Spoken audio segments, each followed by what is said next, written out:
नमस्कार, आप देख रहे हैं इंडिया डेली और आपके साथ मैं हूं मीनाक्षी रजत। हमारे खास शो वर्ल्ड नाउ में आप सभी का बहुत स्वागत है। इस खास शो में हम बात करेंगे दुनिया की बड़ी खबरों की, वो बड़ी खबरें जिनका सीधा असर दुनिया के हर देश पर पड़ता है। हम आपको ले चलेंगे दुनिया के कोने कोने में और बताएंगे कि क्या कुछ आपके लिए आज खास रहने वाला है। तो चलिए करते हैं शुरुआत। तो सबसे पहले आपको बताते हैं कि वर्ल्ड नाउ में हम किस मुद्दे पर बात करेंगे। वर्ल्ड नाउ में बात सबसे पहले हम अमेरिका के प्रतिशोध की करेंगे। अमेरिका का कहर आईएसआईएस पर इस कदर बरसा है कि सीरिया में आतंकियों के ठिकाने जल उठे हैं। अमेरिका ने अपने सैनिकों की मौत का ऐसा बदला लिया है कि आतंकियों के ठिकाने ध्वस्त कर दिए गए हैं। सीरिया में अमेरिका में कैसे एयर स्ट्राइक की, इसके बारे में आपको बताएंगे। साथ ही बात करेंगे ट्रंप की उस चेतावनी की जो उन्होंने आईएसआईएस को दी है। क्या अमेरिका के इस एक्शन से नई जंग शुरू हो सकती है? सबसे बड़ा सवाल है, इसके बारे में हम बात भी करेंगे। इसके साथ ही हम बात करेंगे सीरिया की, कैसे सीरिया में आईएसआईएस उभरा और उसे कैसे खत्म करने की कोशिश हुई। इसके साथ ही आपको बताएंगे कि आज जो सीरिया के हालात है उसके लिए अमेरिका किस तरीके से जिम्मेदार है। सीरिया के सिविल वॉर के बारे में भी आपको बताएंगे। आपको अमेरिका सीरिया के रिश्ते की पूरी कहानी बताएंगे। इसके बाद बात करेंगे ट्रंप की सख्ती भरे ऐलान की, क्योंकि ट्रंप ने ग्रीन कार्ड लॉटरी प्रोग्राम पर ताला लगा दिया है। लॉटरी के माध्यम से अमेरिका में स्थायी निवास पाने वाले लोगों को दिक्कत हो सकती है और ट्रंप ने यह कदम क्यों उठाया, इसके बारे में भी आपको जानकारी देंगे। अमेरिका में ट्रंप इमिग्रेशन को लेकर के लगातार सख्ती उठा रहे हैं, लेकिन ट्रंप इस डीवी प्रोग्राम के पहले टर्म में विरोधी रहे हैं। आखिर क्यों ट्रंप को यह प्रोग्राम पसंद नहीं है, इसके बारे में भी आपको बताएंगे। ग्रीन कार्ड अमेरिका के लिए जरूरी क्यों माना जाता है, यह भी आपको बताएंगे। और इसके बाद हम बात करेंगे इस जंग के जिसके थमने के आसार एक बार फिर लगाए जा रहे हैं। कौन सी जंग है? अमेरिका और रूस के अधिकारी दरअसल मायामी में बैठने वाले हैं। मायामी में बैठ करके बैठक करेंगे। ऐसे में अब ये कयास लगाए जा रहे हैं कि जो बातचीत बर्लिन में यूक्रेन यूरोप के बीच थमी थी उस पर रूस राजी हो सकता है। अमेरिका रूस के सामने संशोधित पीस प्लान पेश करने वाला है और इसे लेकर के कहा जा रहा है कि सहमति बन सकती है। अमेरिका की तरफ से बड़ा बयान भी आया है कि पीस डील को लेकर के दोनों देशों पर दबाव नहीं बनाया जाएगा। अब इस बयान के क्या मायने हैं ये भी समझिएगा। उसके बाद हम आपको बताएंगे उन डांसिंग रोबोट्स के बारे में जो इंसानों की तरह नाच रहे हैं। इन रोबोट का डांस देखकर के टेस्ला के मालिक भी इंप्रेस हो उठे हैं और जम करके उनकी तरफ से तारीफ कर दी गई है। इन डांसिंग रोबोट के बारे में आपको बताएंगे, कहां इन्होंने आखिरकार महफिल लूट ली है, सब कुछ बताएंगे आपको। लेकिन शुरुआत करते हैं पहली खबर के साथ। तो चलिए वर्ल्ड नाउ में आज बात करेंगे उस हमले की जिसने आईएसआईएस को दहला दिया है। अमेरिका ने सीरिया में आतंकी संगठन आईएसआईएस से जुड़े 70 ठिकानों पर हवाई हमले करके उन्हें पूरी तरीके से तबाह कर दिया है। और यह कदम उस हमले के बाद उठाया गया है जिसमें सीरियाई रेगिस्तान में 2 अमेरिकी सैनिक मारे गए थे। ट्रंप ने साफ कहा कि अगर अमेरिका पर हमला या धमकी दी गई तो जवाब पहले से कहीं ज्यादा सख्त होगा।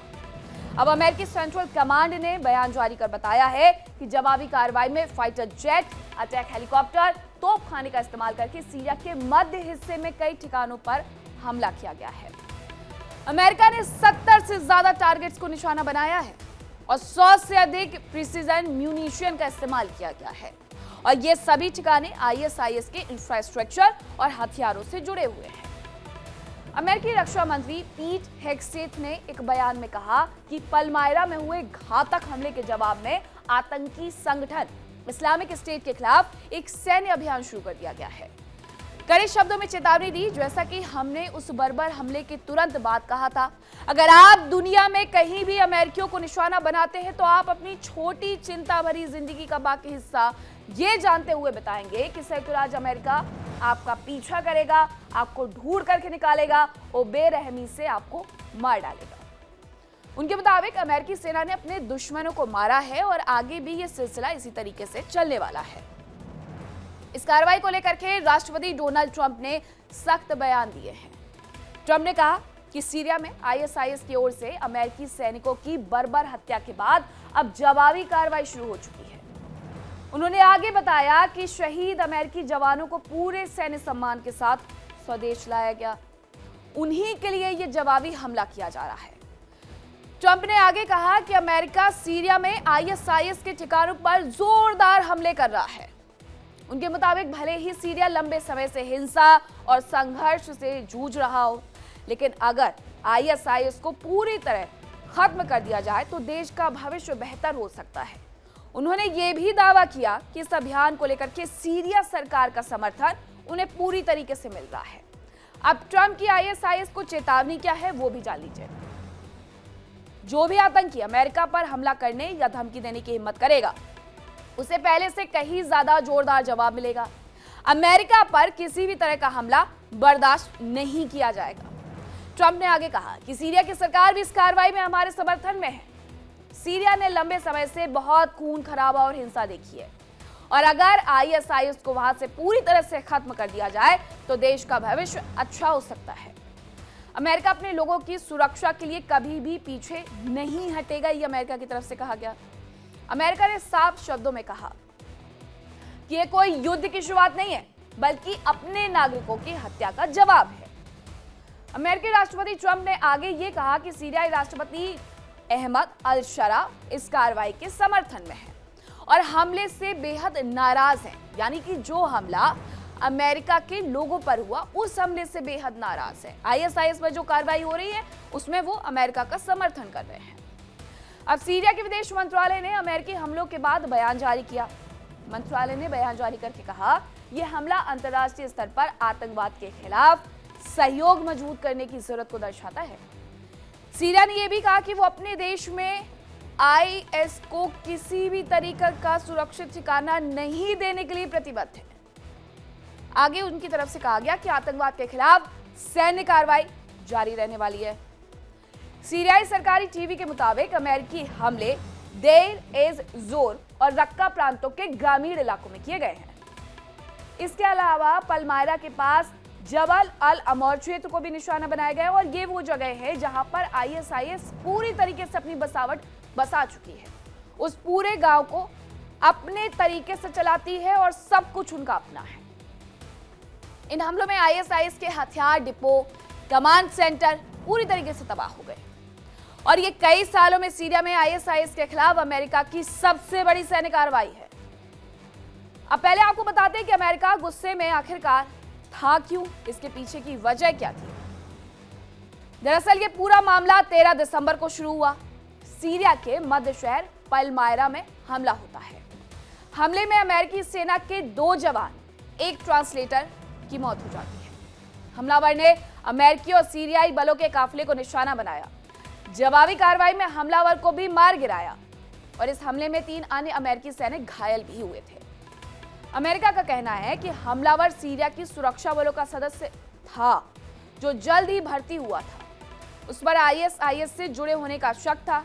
अमेरिका और उसके सहयोगी देशों ने कई छोटे ऑपरेशन चलाए और करीब 23 लोगों को मार गिराया था, गिरफ्तार भी किया गया। ऑपरेशन के दौरान इलेक्ट्रॉनिक सामान से जानकारियां मिली और इसी आधार पर यह बड़ा हवाई हमला किया गया था, ये उनकी तरफ से कहा गया था। तो मारे गए जो अमेरिकी सैनिकों की पहचान है, उनकी तस्वीरें हम आपको दिखा रहे हैं। इसमें तस्वीर जो आप पहले देख रहे हैं वो 25 साल के सार्जेंट एडगर ब्रायन टोरेस है और 29 साल के सार्जेंट है विलियम नाथनियल हॉवर्ड। दोनों आयोवा राज्य के ही रहने वाले थे। अमेरिका के आयोवा नेशनल गार्ड में सर्विस ही अपनी दे रहे थे। बदला लेने के लिए ट्रंप ने ऑपरेशन चलाया। इन 2 लोगों के लिए ट्रंप ने यह सबसे बड़ा ऑपरेशन चलाया। सीरिया में आईएसआईएस का गढ़ अभी बहुत सारे क्षेत्रों में है। खासकर अगर बात की जाए डेज और रक्का के आसपास की, तो वहां पर इनका गढ़ बना हुआ है। अमेरिकी सरकार ने इन आतंकवादी ठिकानों को निशाना बनाया, उनकी साख और संसाधन खत्म करने के लिए एयर स्ट्राइक की योजना बनाई और यह ऑपरेशन आईएसआईएस की रिमिनेट्स को एक बड़ा झटका देने और अमेरिकी फोर्सेस की सुरक्षा के लिए है। 13 दिसंबर के बाद से अमेरिका और पार्टनर्स ने 10 ऑपरेशन किए हैं। अब अमेरिका का ये ऑपरेशन क्या है वो भी जान लीजिए। डॉकाई स्ट्राइक, इसे ऑपरेशन को नाम दिया गया है और ये अमेरिका की एक बड़ी सैन्य कार्रवाई है। हॉकाई नाम तुरंत जवाब की रणनीति के तौर पर दिया गया है। अमेरिका ने सीरिया में आईएसआईएस के ठिकानों पर हमले किए, करीब 70 जगहों पर बमबारी की जहां आईएसआईएस के आतंकवादी छिपे हुए थे। रडार और इंफ्रारेड टेक्निक से उन्हें निशाना बनाया। आधुनिक मिसाइलें और बमों का इस्तेमाल हुआ जो सटीकता से लक्ष्य को तबाह करता है। F-15E स्ट्राइक ईगल्स और A-10 थंडरबोल्ट फाइटर जेट्स का इस्तेमाल किया गया। साथ ही AH-64 अपाचे अटैक हेलीकॉप्टर और HIMARS रॉकेट आर्टिलरी 100 से ज्यादा प्रिसिजन म्यूनिशंस का इस्तेमाल किया गया है। जॉर्डन की वायुसेना ने फाइटर जेट से सपोर्ट दिया है। ISIS के कई कमांडर और लड़ाके मारे जा चुके हैं। ये जानकारी अमेरिका की तरफ से दी गई है कि उसने 70 ठिकानों को तबाह किया और उसमें कई कमांडर लड़ाके मारे गए हैं। ISIS के ठिकानों और हथियारों को काफी नुकसान पहुंचाने का दावा भी किया गया है। ऑपरेटिव टीमों ने सैटेलाइट इमेजिंग, ड्रोन निगरानी और इंटेलिजेंस का इस्तेमाल करके आतंकवादियों के ठिकानों का पता लगाया। ये ऑपरेशन के दौरान की तस्वीरें आप देख रहे हैं जो देर रात कल चलाया गया है। सीरिया में कई जगह पर जहां जहां IS के होने का दावा किया जा रहा था, उन जगहों को निशाना बनाया गया। इंफ्रारेड टेक्निक का इस्तेमाल करके एक एक आतंकवादी को ढूंढा गया है। ऑपरेशन में अमेरिका ने स्थानीय सीरियाई डेमोक्रेटिक फोर्सेस के साथ भी तालमेल बना करके रखा। वहां की सरकार को उसके बारे में जानकारी दी और उनसे सहमति भी दी। ISIS के खिलाफ इसके साथ ही जो सीरियाई डेमोक्रेटिक फोर्सेस है वो भी उतरी। ऑपरेशन में लगातार निगरानी रखी गई ताकि आतंकियों के बचने की संभावना को बिल्कुल कम कर दिया जाए। अमेरिका उनके सहयोगियों का कहना है कि इससे क्षेत्र में स्थिरता बढ़ेगी, स्थानीय सुरक्षा बलों को मदद मिलेगी। अमेरिकी सेना ने यह भी कहा कि आतंकवादियों को कहीं भी सुरक्षित जगह नहीं मिलेगी और ये वो तय करेंगे कि भविष्य में भी जरूरत पड़ने पर कड़े और व्यापक हमले किए जाएंगे।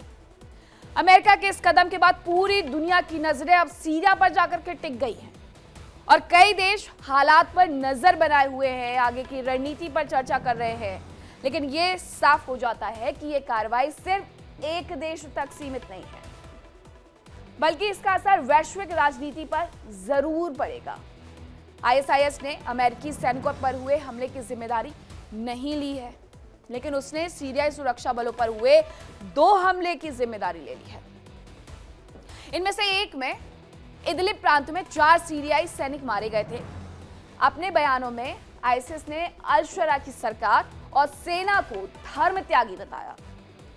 हालांकि अल शरा ने कभी अल कायदा से जुड़े एक समूह का नेतृत्व किया था, यह भी सच है। अमेरिका की तरफ से आतंकवादी भी उन्हें घोषित किया गया था, अमेरिका की जेल में भी रखा गया था, यह भी सच है।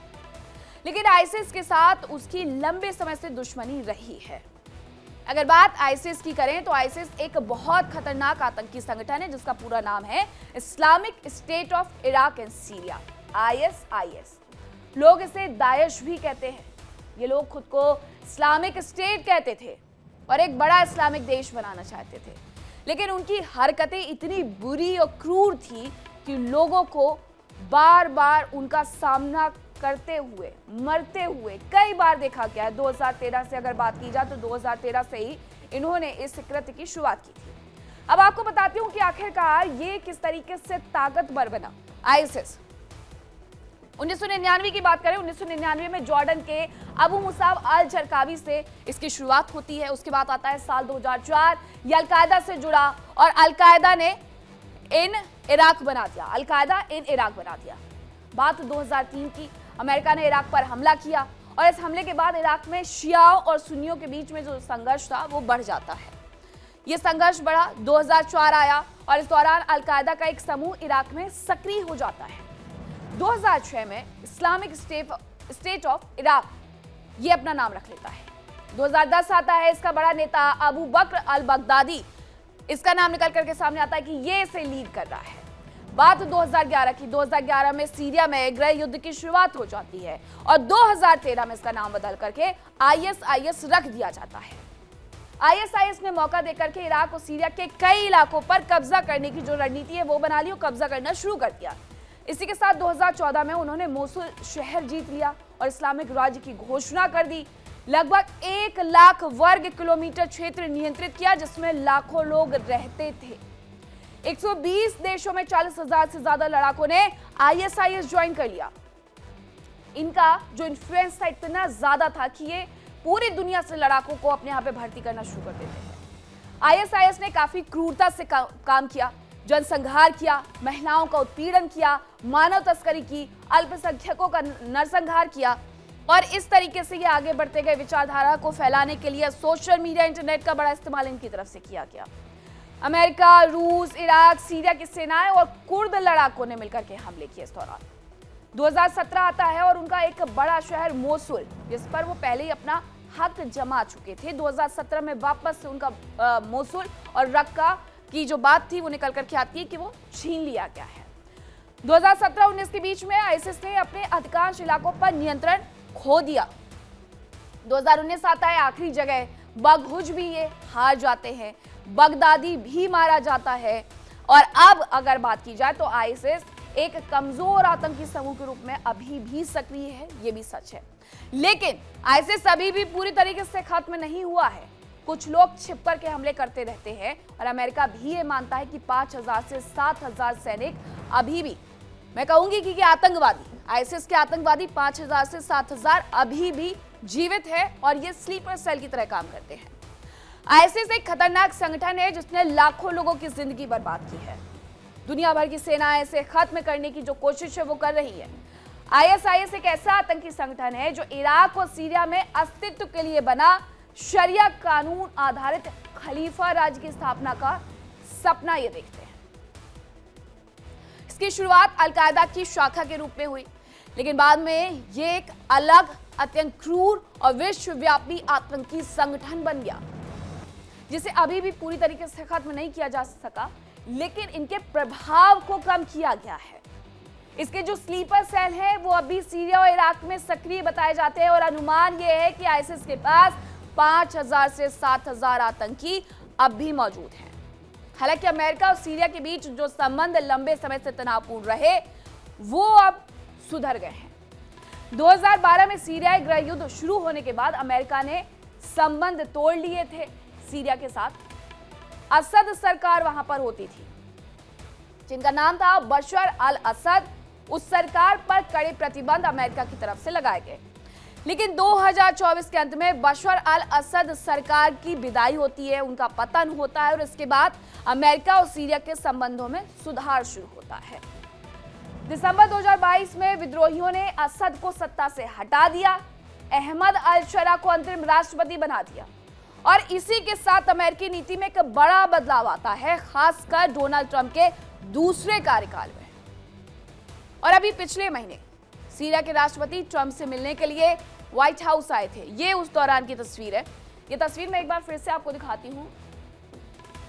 ये वो व्यक्ति हैं, ये सीरिया के राष्ट्रपति जिन्हें आप इस कुर्सी पर बैठे हुए देख रहे हैं, सीरिया के राष्ट्रपति हैं, अमेरिका के राष्ट्रपति हैं। हालांकि ये कार्यकारी राष्ट्रपति हैं, लेकिन अमेरिका की तरफ से ने एक वक्त पर घोषित किया गया था, आतंकवादी अमेरिका की जेल तक में रखा गया था, लेकिन अचानक से बशर अल असद सरकार के पलटने के बाद, अल शरा सरकार आने के बाद ये संबंधों में सुधार होता है। दोनों हाथ मिलाते हुए जब तस्वीरें साझा करते हैं तो पूरी दुनिया में हलचल शुरू हो जाती है कि आखिरकार अमेरिका, ये तस्वीर, इस तस्वीर की मैं बात कर रही थी जो हाथ मिलाते हुए ये तस्वीर आती है कि अमेरिका और सीरिया के संबंधों में इतने जल्दी सुधार कैसे हो गया। ऐसा क्या बदला कि सीरिया के राष्ट्रपति ट्रंप से मिलने के लिए व्हाइट हाउस पहुंच गए और दोनों ने इस दौरान क्या बातचीत की वो भी जानिए।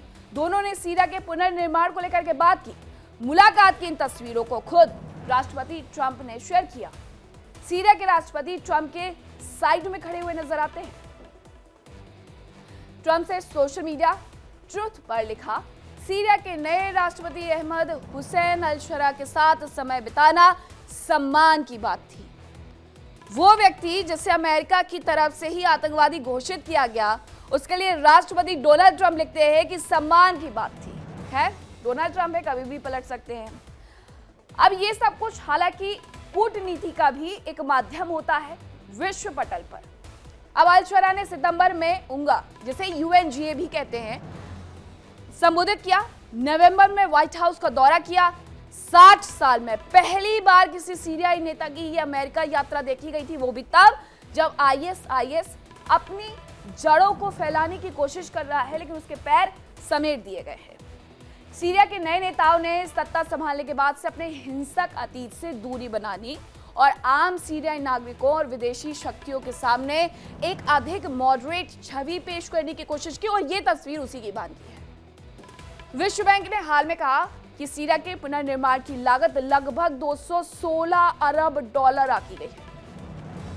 सीरिया अपने आप में इतना समृद्ध था, एक ऐसा राष्ट्र था जिसने न जाने कितनी चीजों को अपने अंदर समेटे हुए था ऐतिहासिक तौर पर, लेकिन उसे सब तरीके से बर्बाद किया गया आईएसआईएस के लड़ाकों ने, आईएसआईएस के आतंकवादियों ने। अमेरिका ने सीरिया पर 6 महीने के लिए जो प्रतिबंध हटाए, इससे सीरिया की आर्थिक स्थिति ठीक हो सकती है, यह माना जा रहा है।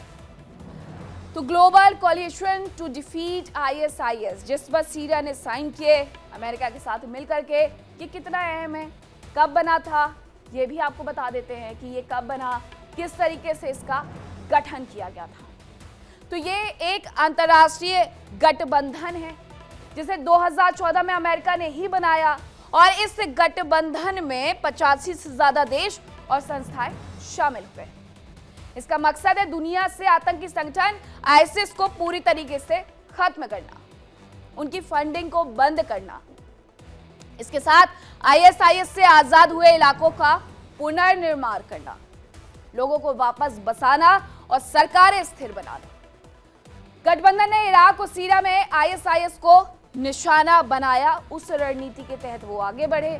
2015 से 2019 के बीच में गठबंधन ने 30,000 से ज्यादा हवाई हमले किए हैं ताकि आईएसआईएस के ठिकानों को पूरी तरीके से नेस्तनाबूद किया जा सके। फिलहाल अमेरिका के करीब 1000 जवान सीरिया में तैनात हैं। 2014 से ही सीरिया में अमेरिकी जवान तैनात हैं। पहले ये तैनाती ईरान के समर्थन वाले गुटों और रूस की ओर बढ़ते खतरे को देखते हुए की गई थी, लेकिन फिलहाल इसका मुख्य फोकस आईएसआईएस पर जाकर के टिक गया है।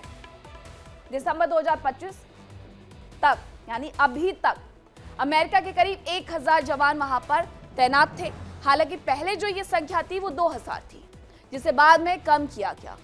फिलहाल अमेरिकी सेना के जवान स्थानीय सुरक्षा बलों को ट्रेनिंग देते हैं, आईएसआईएस के ठिकानों पर हमले करते हैं और उसे दोबारा खड़ा होने से रोकते हैं। अमेरिकी जवान सीरिया के सुरक्षा बलों के साथ संयुक्त ऑपरेशन में हिस्सा भी लेते हैं ताकि वहां के नागरिकों को इतना सशक्त बना दो कि आईएसआईएस जैसा अगर कोई भी दोबारा से खड़े होने की कोशिश करे तो वहां के नागरिक खुद ब खुद लड़ सके। दोनों देश एक दूसरे के साथ सहयोग करने की कोशिश कर रहे हैं, यानी कि अमेरिका और सीरिया। लेकिन सीरिया के जो हालात है उसके पीछे कहीं ना कहीं अमेरिका भी जिम्मेदार माना जाता है। क्यों? चलिए आपको बता देते हैं। दरअसल सीरिया में बशर अल असद की सरकार थी जो दशकों से सत्ता में थी। अमेरिका सीरिया की बशर अल असद की सरकार को दबाव में डालना चाहते थे, डाला भी उनकी तरफ से गया था। सत्ता से हटाना चाहते थे, हटा भी दिया गया। 2011 में जब सीरिया में जनता ने असद के खिलाफ प्रदर्शन शुरू किया तो अमेरिका ने कहा असद को सत्ता छोड़ देनी चाहिए। अमेरिका ने वहां और भड़काने की लोगों को कोशिश की। अमेरिका का दरअसल ये मानना था कि असद एक तानाशाह है, उसने अपनी ही जनता पर हिंसा और रासायनिक हथियार इस्तेमाल किए हैं। अमेरिका ने सीधे असद को हटाने के लिए जमीनी सेना नहीं भेजी। ऐसा अगर वो करते तो साफ तौर पर यह समझा जाता कि अमेरिका और सीरिया के बीच में युद्ध शुरू हो गया है, और ये रणनीति अमेरिका नहीं अपनाना चाहता था। क्या किया फिर उसने असद विरोधी विद्रोही गुटों को समर्थन देना शुरू कर दिया। यूएन और अंतर्राष्ट्रीय मंचों पर असद को अवैध शासक तक करार दे दिया। इसीलिए अमेरिका ने सीरिया पर सैंक्शन भी लगाए कि ऐसा वो नहीं कर पाएंगे। अब सीरिया की जो हालत है वो और भी ज्यादा खराब होती गई। अब आपको ये भी बताते हैं कि आखिरकार ये सीजर एक्ट क्या है जिसके तहत सीरिया पर अमेरिका ने सैंक्शन लगाए। तो सीजर यानी कि Caesar Syria civilian protection act, ये एक अमेरिकी कानून है जो 2020 में लागू हुआ। ये सीरिया के आम लोगों की रक्षा करने वाला कानून है और इसका मकसद है सीरिया की सरकार पर दबाव डालना। अमेरिका इसके लिए काम करता था ताकि वो युद्ध, अपराध, हिंसा और मानवाधिकार उल्लंघन बंद करे। ये नाम सीरियाई फोटोग्राफर पर रखा गया था, सीजर। सीजर ने दुनिया को सीरिया की जेलों की तस्वीरें दिखाई। उसकी तस्वीरों से दुनिया भर में हंगामा मच गया था। फोटो जर्नलिस्ट और सीरिया सरकार को कमजोर करने के लिए सैंक्शन लगा दिए गए। सरकार, सेना, खुफिया एजेंसियों पर आर्थिक प्रतिबंध लगाए गए ताकि सीरियाई सरकार के पास पैसे और संसाधन पूरी तरीके से कम पड़ जाए, और सीरिया की मदद करने वाले देशों पर भी सैंक्शन की धमकी दे दी गई अमेरिका की तरफ से कि अगर किसी ने मदद की तो वो सोच ले उसका अंजाम क्या होगा। अब अमेरिका का ये कानून लाने का मकसद क्या था, वो जानिए। सीरिया के बशर अल असद की सरकार को दबाव में डालना, सीजर एक्ट के तहत। इस एक्ट के माध्यम से अमेरिका ये संदेश देना चाहता था कि अगर सीरियाई सरकार अपने लोगों पर अत्याचार करेगी तो हम सीरिया के साथ हैं। अब देखिए, मतलब सीरिया अपने ही लोगों के ऊपर अत्याचार करेगी और अमेरिका उनका साथ देगा। क्या भड़काया गया। और ये कहा गया अमेरिका की तरफ से कि सीरिया ने अगर ऐसा किया तो हम आपके साथ खड़े हैं, हम आपकी मदद करेंगे, हम उसे भी दंडित करेंगे। लोगों को भरोसा भी हो गया। यह एक्ट इसलिए भी खास था क्योंकि यूएस कांग्रेस ने इसे पास कर दिया था, यानी कि वहां की संसद ने इसे पास किया और इसे तुरंत लागू करने का इरादा तक रखा। लाया तो इसे सीरिया के भले के लिए गया था, लेकिन इस कानून से सीरिया की स्थिति सुधारने की बजाय दिन प्रतिदिन बिगड़ते गई। अब कैसे सीजर एक्ट से इनके हालात बिगड़ गए, चलिए आपको बता देते हैं। अर्थव्यवस्था जो इनकी थी वो पूरी तरीके से तबाह हो जाती है। सीरिया की करेंसी तेजी के साथ नीचे धड़ाम से गिरती है। महंगाई कई गुना बढ़ जाती है। खाने पीने से लेकर के दवाइयों तक सब कुछ महंगा हो जाता है। बहुत सारे अस्पताल, स्कूल बंद हो जाते हैं क्योंकि उनके पास विदेशी सप्लाई नहीं थी। ये था लोगों का भला जो अमेरिका की कांग्रेस ने पास किया था। कई लोग इलाज न मिलने से मर तक गए। बहुत लोगों को एक वक्त का खाना जुटाना मुश्किल हो गया। कई परिवारों ने सीरिया से इस वजह से पलायन तक करना शुरू कर दिया। गरीबी और बेरोजगारी रिकॉर्ड स्तर पर पहुंच गई। लोगों के लिए एक वक्त का खाना खरीदना कुछ इस कदर हो गया था कि मिल गया तो ठीक, नहीं तो फिर आगे आने वाले दिनों के लिए हम पैसा जुटा करके उससे खाना खरीद लेंगे। व्यापार और निवेश पूरी तरीके से ठप। विदेशी कंपनी या देश निवेश नहीं कर पा रहा था, ये सच है, क्योंकि हालात खराब हो रहे थे। विदेशी कंपनियां तेल, गैस, बिल्डिंग प्रोजेक्ट से पीछे हटने लगी। देश का पुनर्निर्माण पूरी तरीके से रुक गया। इस तरीके से सीरिया के हालात बिगड़े हैं। जो शहर बमबारी में तबाह हो गए थे वो आज भी जस के तस खंडर बने हैं। देश की तबाही में उभरना लगभग असंभव हो गया है। और अब वर्ल्ड बैंक कहता भी है कि 216 बिलियन अमेरिकी डॉलर चाहिए, तब जाकर के सीरिया वापस से सीरिया बनेगा। अब अमेरिका चाहता था कि बशर अल असद सत्ता छोड़ दे, सुधार करे, लेकिन असद राष्ट्रपति बने रहे और उन्हें इसी की कीमत चुकानी पड़ी। उनके देश को इसकी कीमत चुकानी पड़ी। उन्होंने रूस और ईरान से और गहरे रिश्ते बना लिए। उल्टा अमेरिका की सजा का सारा बोझ आम जनता पर इसकी वजह से गिर गया। यूरोप और अरब देशों के कुछ हिस्सों ने कहा कि सीजर एक्ट से सरकार नहीं, लोग मर रहे हैं, और इस प्रतिबंध ने सीरिया को दुनिया से आर्थिक, राजनीतिक, तकनीकी रूप से पूरी तरीके से काट दिया। हालांकि इस कानून में यह प्रावधान था कि अमेरिकी राष्ट्रपति राष्ट्रीय सुरक्षा को देखते हुए इन प्रतिबंधों को हटा सकते हैं, लेकिन उसके लिए बशर अल असद को झुकना होगा, जो उन्हें मंजूर नहीं था। अब राष्ट्रपति ट्रंप ने इसी अधिकार का इस्तेमाल करते हुए सभी बैन हटा दिए। अब 2025 में कितने महीनों के लिए? 6 महीनों के लिए। सऊदी अरब में मई में अमेरिकी राष्ट्रपति डोनाल्ड ट्रंप ने अल शरा से मुलाकात की। एक प्रदर्शन क्योंकि फिर से हुआ और विद्रोह के बाद बशर अल असद को हटा दिया गया। नए राष्ट्रपति, कार्यकारी राष्ट्रपति जिन्हें हम कह सकते हैं, अल शरा बन जाते हैं, और उन्हीं से मुलाकात की जो तस्वीर है वो हमने आपको दिखाई है अमेरिकी राष्ट्रपति डोनाल्ड ट्रंप की। इस दौरान ट्रंप ने सीरिया पर लगे कई प्रतिबंध हटाने का आदेश दिया। एक समय था जब सीरिया मिडिल ईस्ट के सबसे स्थिर देशों में गिना जाता था, सबसे लेविश लाइफ वहां की होती थी, और इसके साथ साथ सबसे समृद्ध देश सीरिया हुआ करता था, ऐतिहासिक तौर पर भी और आर्थिक तौर पर भी। लेकिन आज का सच ये है कि ये देश पूरी तरीके से खंडर बन चुका है। लाखों लोग मारे जा चुके हैं, करोड़ों लोग बेघर हो गए हैं। आखिर ऐसा क्या हुआ जो एक शांत मुल्क इस कदर तबाह हो गया? आइए समझते हैं सीरिया में सिविल वॉर की पूरी कहानी। सीरिया 1,85,180 स्क्वायर में फैला हुआ देश है।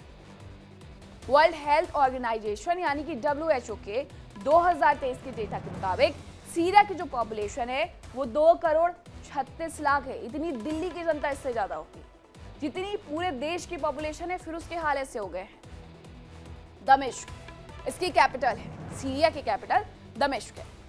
सीरिया में सिविल वॉर के लिए जिम्मेदार था 2010 में शुरू हुआ जैस्मिन रेवोल्यूशन। इस रेवोल्यूशन ने पश्चिमी एशिया और उत्तरी अफ्रीका में कई देशों की राजनीति पूरी तरीके से हिला करके रख दी थी। लेकिन इस आंदोलन का सबसे खौफनाक असर सीरिया में देखने को मिला, जहां एक शांतिपूर्ण विरोध जल्द ही एक खून खराबे में बदल गया। सिविल वॉर की क्योंकि शुरुआत हो चुकी थी। अब इस दौरान क्या हुआ सिविल वॉर की शुरुआत में? बशर अल असद ने 2000 में सत्ता संभाली। ये वो साल था।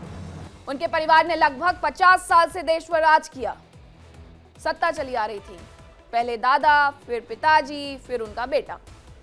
अब लोगों को बोलने की आजादी तक नहीं दी गई। ये भी एक सच था कि किस तरीके से वहां पर ऑटोक्रेसी थी, नौकरियां नहीं थी, करप्शन जमकर था, गरीबों की सुनवाई नहीं होती थी।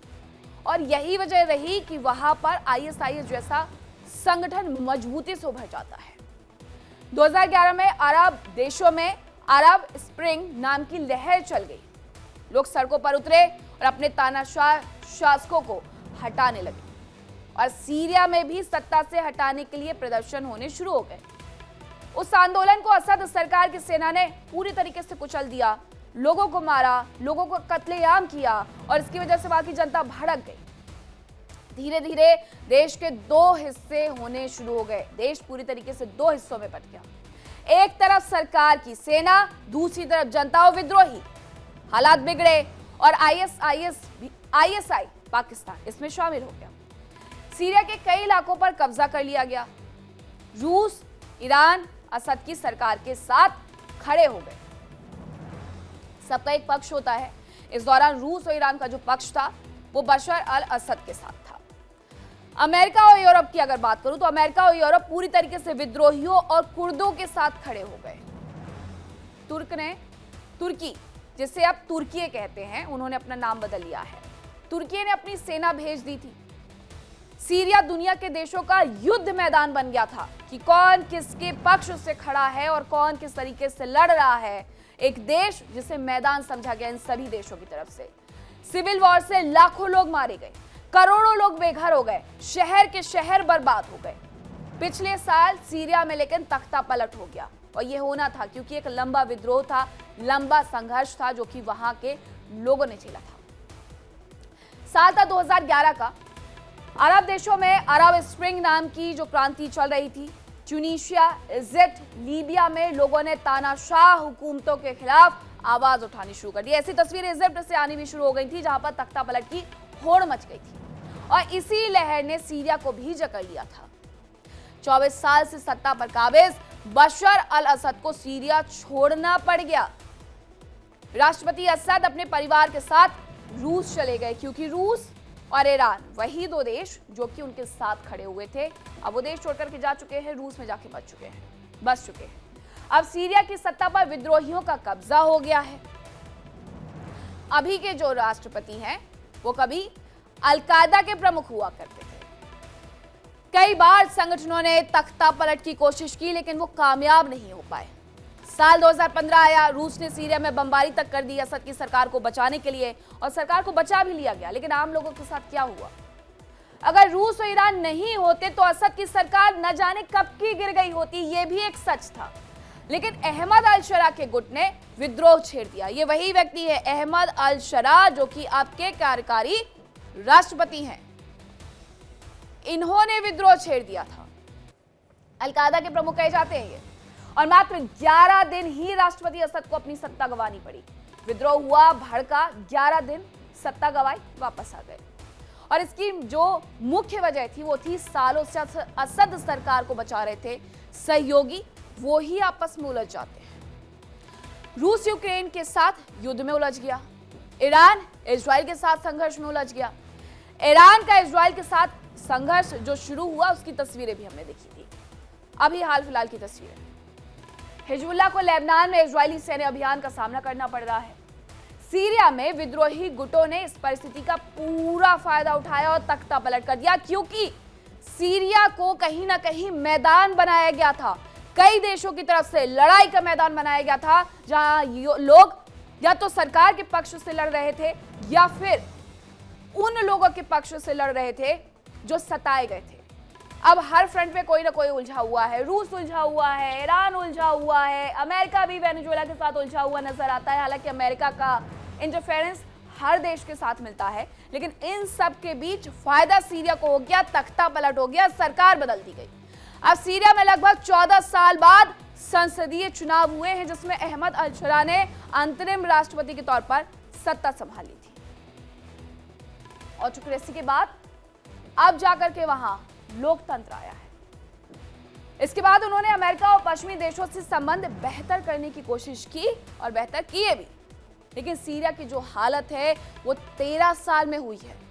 उसे सीरिया बिना किसी देश के मदद के सुधार नहीं सकता है। सीरिया को अन्य देशों की आवश्यकता है और इसीलिए सीरिया के राष्ट्रपति अमेरिका की तरफ दोस्ती का हाथ बढ़ा रहे हैं। ऑप्शन भी नहीं है उनके पास और कोई। यूएन की रिपोर्ट के अनुसार इस युद्ध ने अब तक 5 लाख से ज्यादा लोगों की जान ले ली है। सीरिया का एक बड़ा हिस्सा पूरी तरीके से तबाह हो गया है। लाखों लोग दुनिया भर में शरणार्थी बनने के लिए मजबूर हो गए हैं और बने हुए हैं। अब हालत यह है कि सीरिया की 50 लाख से ज्यादा आबादी देश छोड़ चुकी है। एक देश जिसकी आबादी ही 2 करोड़ है, वहां से 50 लाख लोग छोड़ करके उस देश को जा चुके हैं। 90% से ज्यादा लोग अभी भी गरीबी में जी रहे हैं और दुनिया की नजरें अब लगभग उनसे हट चुकी हैं, क्योंकि अब वो युद्ध का फ्रंट नहीं रहा। अब युद्ध अन्य फ्रंट पे चल रहा है, लेकिन सीरिया की बात होनी चाहिए। सीरिया में शुरू हुआ ये संघर्ष सिर्फ एक देश की लड़ाई नहीं है, ये उस सच्चाई की तस्वीर है जो बताती है कि जब राजनीति, धर्म और सत्ता की भूख आम जनता पर हावी हो जाती है तो उसका कितना भयानक अंजाम लोगों को भुगतना पड़ता है। और सीरिया की इस कहानी में सिर्फ आंकड़े नहीं है, इसमें टूटे हुए सपने हैं, उजड़े हुए घर हैं और वो मासूम जिंदगियां हैं जिनका कोई कसूर नहीं था। तो ये थी सीरिया की कहानी, जहां जैस्मीन रेवोल्यूशन ने एक नई सुबह की उम्मीद जगाई थी, लेकिन वो उम्मीद आज भी खून और राख के धुएं में खोई हुई नजर आती है। तो सिविल वॉर में सीरिया ने आखिरकार क्या कुछ खोया है, वो जान लीजिए। 13 सालों में सीरिया की जीडीपी पूरी तरीके से फिसल गई है। जो इनकी जीडीपी है वो $8.9 बिलियन तक रह गई है। 2011 में जीडीपी $67.5 बिलियन रहती थी। अब सोचिए कितना बड़ा बदलाव। महंगाई की मार, उसमें भी जीडीपी का गिरना। 2024 में सीरिया की महंगाई दर 140% थी। 5 लाख से ज्यादा लोगों की मौत हुई। शहर और इंफ्रास्ट्रक्चर का पूरी तरीके से विनाश हुआ। देश की 90% जनता गरीबी रेखा के सीधे सीधे नीचे। 2011 से अब तक करीब 14 मिलियन लोगों ने यहां से पलायन किया है। 70 लाख से ज्यादा लोग देश के अंदर ही डिस्प्लेस्ड हुए हैं। घर बार टूट गए हैं, कहां जाएंगे, कहीं और जाना पड़ेगा, क्योंकि वहां आईएसआईएस ने अपना घेरा बढ़ा दिया। सिविल वॉर ने सीरिया को सामाजिक, आर्थिक, राजनीतिक रूप से गहरा नुकसान पहुंचाया। अर्थव्यवस्था तबाह हो गई, बुनियादी ढांचे नष्ट हो गए, पॉलिटिकली अनस्टेबल हो गए। युद्ध के कारण लाखों सीरियाई लोगों को शरणार्थी बनना पड़ा। अंतर्राष्ट्रीय शरणार्थी संकट पैदा हुआ है। आपको एक तस्वीर याद होगी जिसमें एक बच्चा मर जाता है समुद्र की लहरों के किनारे आकर के। 3 से 4 साल का बच्चा था, समुद्र की लहरों के साथ आकर के किनारे पर पड़ा होता है और वो तस्वीर पूरी दुनिया में वायरल हुई थी। और उसके बाद एक बार फिर से सीरिया को लेकर के जो बातचीत थी वो शुरू हो गई थी। अर्थव्यवस्था इस देश की पूरी तरीके से ढह गई है और आज भी सीरिया अपने अस्तित्व की लड़ाई लड़ रहा है। और यही वजह है कि अमेरिका से हाथ मिला रहा है और अमेरिका इस बात को बखूबी समझता भी है। अब वर्ल्ड में बात करेंगे ट्रंप के उस ऐलान की जिसने दुनिया में अमेरिका जाने वाले लोगों की टेंशन को एक बार फिर से बढ़ा दिया है। अमेरिका के राष्ट्रपति डोनाल्ड ट्रंप ने एक बार फिर अपने सख्त तेवरों से पूरी दुनिया को चौंका दिया है। ट्रंप प्रशासन ने तत्काल प्रभाव से ग्रीन कार्ड लॉटरी को सस्पेंड करने का आदेश दे दिया है। इसके माध्यम से अमेरिका में कम प्रतिनिधित्व वाले देश के लोगों को ग्रीन कार्ड दिया जाता था। यह फैसला उस समय आया जब 14 दिसंबर को ब्राउन यूनिवर्सिटी में हुई गोलीबारी और उसके बाद 15 दिसंबर को Massachusetts institute of technology university में प्रोफेसर के घर पर गोली मार करके हत्या की गई। गोलीबारी के आरोपी को ग्रीन कार्ड प्रोग्राम का लाभार्थी बताया जा रहा है। होमलैंड सिक्योरिटी सचिव क्रिस्टी नोयम ने कहा कि राष्ट्रपति ट्रंप के निर्देश पर इस लॉटरी प्रोग्राम को रोक दिया गया है ताकि कोई और अमेरिकी इस तरह की घटनाओं में घायल ना हो जाए। उन्होंने याद दिलाया 2017 में न्यूयॉर्क सिटी में ट्रक हमले के बाद भी ट्रंप ने इस कार्यक्रम को खत्म करने की कोशिश की थी। तब ट्रंप अमेरिका के राष्ट्रपति थे। DV1 कार्यक्रम के तहत प्रवेश करने वाले एक ISIS आतंकवादी ने न्यूयॉर्क शहर में ट्रक से टक्कर मार करके 8 लोगों की हत्या कर दी थी। उन्होंने गोलीबारी करने के संदिग्ध को लेकर के कहा, इस जघन्य व्यक्ति को हमारे देश में कहीं भी अनुमति नहीं दी जानी चाहिए। ट्रंप लंबे समय से डाइवर्सिटी वीजा लॉटरी का विरोध भी करते रहे हैं और अब समाप्ति कर दिया। अब इस घटना का इस्तेमाल करके इमिग्रेशन पॉलिसी के लक्ष्यों को आगे बढ़ाने का जो नया उदाहरण है, ट्रंप ने बीते नवंबर 2025 में नेशनल गार्ड के सदस्यों पर हुए घातक हमले में हमलावर के तौर पर एक अफगान व्यक्ति की पहचान होने के बाद अफगानिस्तान समेत कई देशों पर इमिग्रेशन के खिलाफ नियम तक लागू किए। अब सबसे पहले आपको बताते हैं कि ग्रीन कार्ड लॉटरी प्रोग्राम है क्या, तो ये जान लीजिए। इसे डाइवर्सिटी वीजा प्रोग्राम कहते हैं और ये अमेरिका का एक सरकारी प्रोग्राम है जो कम प्रतिनिधित्व वाले देश के लोगों को ग्रीन कार्ड देता है, यानी वहां रहने का आप कह सकते हैं कि लाइसेंस देता है। अब वहां के नागरिक हो गए हैं ग्रीन कार्ड, ये बताता है। लोगों को रैंडम तरीके से स्थायी निवास का मौका मिलता है। लॉटरी होती है, लॉटरी के तहत आपके नाम को पिक किया जाता है। अगर आपका नाम आता है तो आपको ग्रीन कार्ड मिल जाएगा। इस प्रोग्राम के तहत हर साल 50,000 लोग चुने जाते हैं। लोग अमेरिका में कानूनी रूप से रह सकते हैं, काम कर सकते हैं। ये लॉटरी सिस्टम 1990 में लागू किया गया था और साल 2025 में इस लॉटरी के लिए करीब 20 मिलियन लोगों ने आवेदन किया, जिससे कुल मिलाकर के 1,31,000 से ज्यादा लोगों को चुना गया है और जांच के बाद 50,000 लोगों को चुना जाएगा।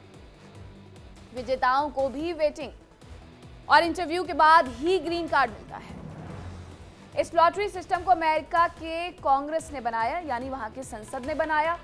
ट्रंप के इसे रोकने के फैसले को अब कानूनी चुनौतियों का सामना करना लगभग तय हो गया है। फिलहाल प्रोसेसिंग पॉज है और पहले से सेलेक्टेड लोगों के केस अब डिले होते जा रहे हैं। इसका उद्देश्य उन देशों से आव्रजन को बढ़ावा देना था जहां से कम लोग अमेरिका आते जाते हैं। भारतीयों को इससे कोई असर नहीं पड़ेगा। भारत, चीन, कनाडा, यूनाइटेड किंगडम जैसे देश इसमें शामिल नहीं होते हैं क्योंकि वहां से पहले से ही बहुत ज्यादा लोग अमेरिका आते हैं। ग्रीन कार्ड को लेकर के खासकर जब H1B वीजा की बात हो रही थी तो आंकड़े यही थे कि भारत से लगभग 70% लोग अमेरिका में हैं। इसी वजह से भारत को बाहर किया गया, चीन को बाहर किया गया है और भी देश। भारत से आने वाले इमिग्रेंट्स की जो संख्या है ज्यादा होने की वजह से भारतीय नागरिक इस लॉटरी में एलिजिबल ही नहीं थे। राष्ट्रपति डोनाल्ड ट्रंप लंबे समय से डाइवर्सिटी वीजा DV1 प्रोग्राम का विरोध करते रहे हैं। उनका कहना था कि इस लॉटरी के माध्यम से आने वाले कुछ लोग अमेरिका में सुरक्षा या अन्य समस्याएं पैदा कर सकते हैं। लेकिन अमेरिका में अभी हाल ही में हुई घटना के बारे में बताते हुए ट्रंप ने यह बड़ा कदम उठाया। ट्रंप ने आखिरकार इस प्रोग्राम को क्यों बंद किया, वो भी जान लीजिए कि क्या वजह रही। दरअसल 14 दिसंबर को ब्राउन यूनिवर्सिटी के पास गोलीबारी हुई थी और इस गोलीबारी में 2 लोगों की मौत हो गई थी, 9 लोग घायल हो गए थे। पुलिस का कहना था कि आरोपी विदेशी नागरिक था। संदिग्ध 48 साल का क्लाउडियो नेवेस वेलेंते था, इसका नाम था। ये 2017 में डाइवर्सिटी लॉटरी के माध्यम से ही अमेरिका आया था। वहां का ग्रीन कार्ड होल्डर ही है, इसी लॉटरी के माध्यम से बना। अमेरिका आया, उसे ग्रीन कार्ड मिला और MIT के पुर्तगाली प्रोफेसर की हत्या में भी ऐसा ही व्यक्ति शामिल था। ये केवल एक जगह की गोलीबारी नहीं है, बल्कि एक के बाद एक कई ऐसी घटनाएं सामने आई हैं जिसकी वजह से यह फैसला लिया गया है। घटना के बाद आरोपी 6 दिन तक फरार रहा था। अब इस लॉटरी की बदौलत उसने महज कुछ ही महीनों के भीतर स्थायी निवास यानी कि ग्रीन कार्ड हासिल कर लिया। कानूनी तौर पर अमेरिका में रहने में भी वो लग गया था। कानूनी तौर पर क्योंकि उसे ग्रीन कार्ड मिल गया, वहां का वो निवासी हो गया, स्थायी निवासी हो गया। अब इस घटना को उदाहरण बना करके कहा जा रहा है कि लॉटरी सिस्टम में बैकग्राउंड जांच नाकाफी है। अब जिस ग्रीन कार्ड को अमेरिका में ये बवाल मचा है, जिसे लेकर के उसके बारे में बताते हैं कि आखिर ये है क्या और अमेरिका में रहने वालों के लिए ये आवश्यक क्यों होता है।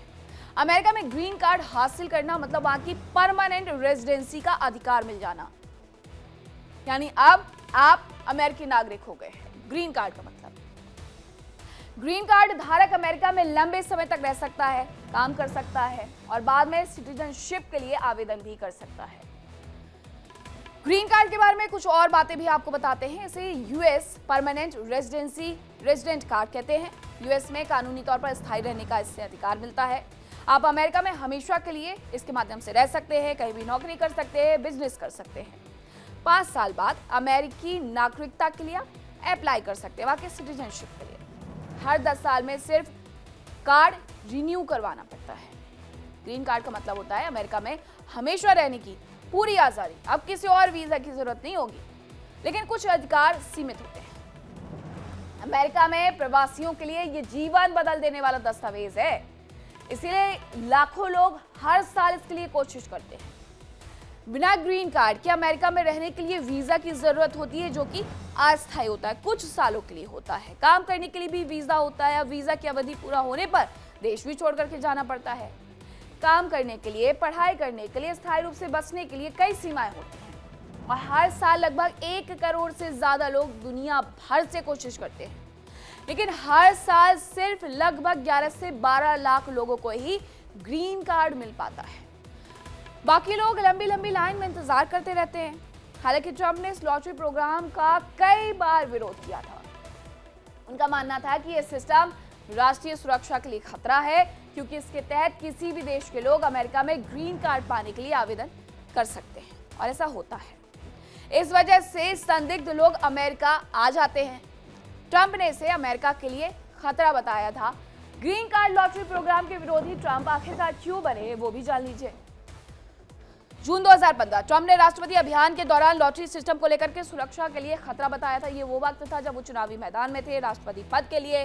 उन्होंने कहा कि इस सिस्टम से आतंकवादी और संदिग्ध लोग अमेरिका में आ सकते हैं। जनवरी 2017 आते ही ट्रंप ने पहली बार ट्रैवल बैन इस दौरान लागू किया था। इसमें डीवी लॉटरी विजेताओं को भी प्रभावित किया गया था। ये ग्रीन कार्ड होल्डर के लिए जो लॉटरी प्रतियोगिता होती है उसकी बात कर रहे हैं। इस प्रतिबंध को असली सुरक्षा उपाय बताया गया। अप्रैल 2017 आता है। ट्रंप कहते हैं कि सीधे तौर पर कांग्रेस को डीवी लॉटरी प्रोग्राम को खत्म करने की सलाह उनकी तरफ से दी जाती है। प्रोग्राम को खत्म करने की जो सलाह दी गई उसमें कहा गया कि अमेरिका के लिए यह सुरक्षा जोखिम है। इसे समाप्त करके मेरिट आधारित इमिग्रेशन को लागू करना चाहिए। 2018 में ट्रंप ने डीवी को लेकर के कहा, डीवी लॉटरी प्रोग्राम को पूरी तरीके से बंद कर देना चाहिए, क्योंकि इससे अमेरिका में असुरक्षित प्रवासियों की संख्या बढ़ रही है। 2020 आता है। ट्रंप प्रशासन ने कोविड-19 महामारी के बीच इमिग्रेशन नीतियों को और सख्त कर दिया। नीतियों को और सख्त किया।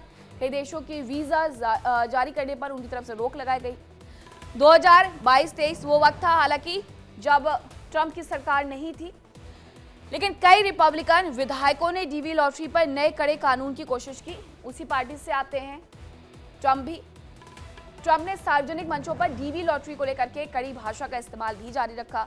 2024 आता है। ट्रंप के राष्ट्रपति चुनाव अभियान के दौरान भी डीवी लॉटरी पर उनका विरोध प्रमुखता से देखने को मिलता है।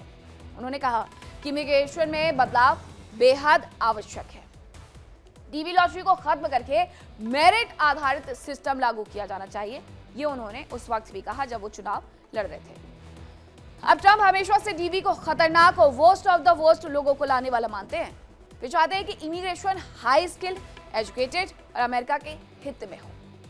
ट्रंप की इमिग्रेशन पॉलिसी का हिस्सा वे मेरिट बेस्ड सिस्टम चाहते हैं, जहां स्किल और एजुकेशन पर फोकस हो, ना कि लॉटरी पर। पहले टर्म में कोविड के बहाने इस टेम्परेरी कोशिश को रोकने की तैयारी थी, लेकिन बाइडेन ने इसे रिवर्स कर दिया। बाइडेन की सरकार बन जाती है क्योंकि उस वक्त में ट्रंप की सरकार नहीं थी। ट्रम्प कह रहे हैं कि अमेरिका पहले अमेरिकियों के लिए है। ठीक भी है, उनका देश है, पहले उन्हीं के लोगों के लिए है। जो बिना इजाजत आए उन्हें वापस जाना ही पड़ेगा। नए लोग भी बहुत कम और सिर्फ बहुत जरूरी ही आएंगे, ये उनका अड़ियल रूप देखने को मिलता है। फरवरी 2025 में उन एजेंसियों के फंड काट दिए जो शरणार्थियों को घर, नौकरी, स्कूल में मदद करती है। और इससे 22,000 से ज्यादा लोग बिना मदद के रह गए। बाद में कोर्ट ने दखल किया कि पहले मंजूर शरणार्थियों को लाना और फिर फंड बहाल करो। लेकिन नुकसान हो चुका, कई संस्थाएं इस वजह से बंद हो गई और अब ये कदम लोगों को नुकसान भी पहुंचाएगा, ये कहना गलत नहीं होगा। बात चाइना की करते हैं, जहां ह्यूमनॉइड रोबोट यानी इंसानों जैसे दिखने वाले रोबोट को कई काम आपने करते देखा होगा, लेकिन क्या आपने ह्यूमनॉइड रोबोट को ब्रेक डांस और कमाल की फ्लिप करते देखा है? क्योंकि चीन में रोबोटिक्स ने एक नई ऊंचाई छू ली है, जहां एक रोबोट सिर्फ काम ही नहीं बल्कि मंच पर परफॉर्म भी कर रहे हैं। ये तस्वीरें देखिए। दुनिया के सबसे अमीर लोगों में से एक एलन मस्क ने एक्स प्लेटफॉर्म पर एक पोस्ट रीशेयर किया, जिसमें ह्यूमनॉइड रोबोट को डांस करते हुए दिखाया गया है। इस डांस की उन्होंने तारीफ की। वीडियो वाली पोस्ट को रीशेयर करते हुए एलन मस्क ने सिर्फ एक शब्द में अपना रिएक्शन दिया। उन्होंने इस वीडियो में लिखा, इम्प्रेसिव। मस्क का ये छोटा सा रिएक्शन भी सोशल मीडिया पर अब काफी ज्यादा चर्चा का विषय बना हुआ है। वीडियो में रोबोट्स इंसानों के साथ स्टेज पर प्रोफेशनल डांस मूव्स करते हुए दिखाई दे रहे हैं। रोबोट्स का परफॉर्मेंस काफी शानदार और जानदार लग रहा है। देखिए, आपको ऐसा लगेगा कि ये कोई व्यक्ति है जो कि रोबोट का मुखौटा पहन करके खड़ा हुआ है और वहां पे डांस कर रहा है, लेकिन ऐसा नहीं है, ये रोबोट ही है। ये रोबोट इंसानों के साथ डांस कर रहे हैं, इंसानों से भी अच्छा डांस स्टेप करके दिखा रहे हैं। ये वीडियो चाइना का है। चीनी अमेरिकी गायक वांग लीहोम के चेंगडू में हुए कॉन्सर्ट में प्रोफेशनल डांसर्स की तरह मंच पर इन्होंने परफॉर्म किया है। चाइना के गायक वांग लीहोम स्टेज पर परफॉर्म कर रहे हैं। उनके दोनों तरफ रोबोट डांस कर रहे हैं और उनके पीछे इंसान भी डांस कर रहे हैं। सभी रोबोट और इंसान एक जैसे स्टेप्स को फॉलो कर रहे हैं। इन रोबोट ने इंसानों की तरह सभी स्टेप्स अच्छे से फॉलो किए। इसके बाद जब उन्होंने एक साथ मिलकर एक ही जगह पर खड़े रहते हुए फ्रंट फ्लिप मारी तो लोग देख करके हैरान रह गए। ये रोबोट वेबस्टर फ्लिप्स जैसे कठिन जिम्नास्टिक मूव भी करते हुए नजर आए हैं। अब लोगों को ये वीडियो काफी पसंद आ रहा है, क्योंकि कॉन्सर्ट में रोबोट अपने विशेष कपड़े और चमकदार शर्ट के लिए जाने गए, जिसमें वो बेहद स्टाइलिश लग रहे थे। अब इसे लेकर के चर्चा जोरों शोरों पर सोशल मीडिया पर हो रही है। ये रोबोट बिना किसी झिझक के बेहतर स्मूथ डांस मूव कर रहे हैं और सबसे दिलचस्प बात यह है कि उनके स्टेप्स इंसानी डांसर्स के साथ इतने अच्छे से सिंक्रोनाइज्ड हुए हैं कि ऐसा लग रहा है जैसे वो लंबे समय से एक साथ परफॉर्म करते हुए नजर आ रहे हैं। तो वर्ल्ड नाउ में आज के लिए इतना ही। अब बारी आज के सवाल की। सवाल यह कि ब्रिस्बेन किस देश में है? A Australia, B Ireland. आप अपना जवाब स्क्रीन पर दिए गए व्हाट्सएप नंबर पर शेयर कर सकते हैं और सही जवाब देने वाले विजेता को मिलेगा शानदार इनाम। और अब बारी है कल पूछे गए सवाल का जवाब देने वाले विजेता के नाम के ऐलान। तो कल पूछे गए सवाल के विजेता है परमजीत कौर करनाल, हरियाणा से। बहुत बहुत बधाई, आपको जल्द ही मिलेगा इंडिया डेली की तरफ से एक शानदार गिफ्ट। और इंडिया डेली अब आपके स्मार्ट टीवी पर भी मौजूद है। इंडिया डेली 24/7 आप इस सभी प्लेटफॉर्म पर लाइव देखिए।